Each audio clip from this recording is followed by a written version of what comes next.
telmisartan, eplerenone, Cialis, these are all very, very commonly taken and obviously recommended for certain reasons in a cycle.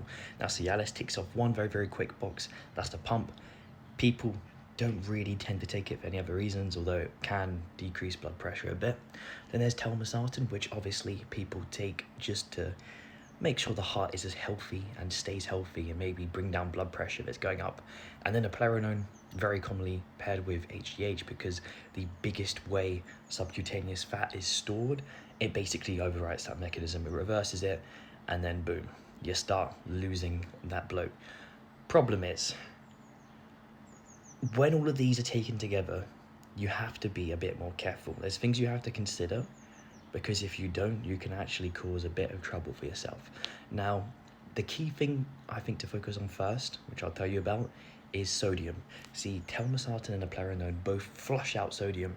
That means if you're having a day where you're sweating a ton, you're doing a ton of activity, you need to make sure you're getting more sodium in.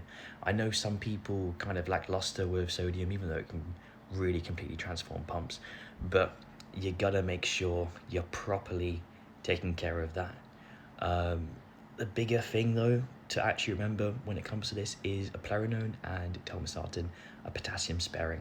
That means your body's going to keep that potassium a little bit easier than it usually would. In some people, and it's very easy for this to happen, it can lead to hyperkalemia, which is basically too much potassium in your blood, in your body. Not good. Can cause a lot of issues. So it's important, if you're taking this stuff, to cut out any sort of high potassium foods. That's coconut water, that's a ton of potatoes being smashed. Bananas should be fine. But when you take a proper look at that and make sure that's not happening, you kind of prevent yourself getting rushed to the hospital. I hope all's well. I don't know why I look like this. A bit odd, but we make do. I'm out.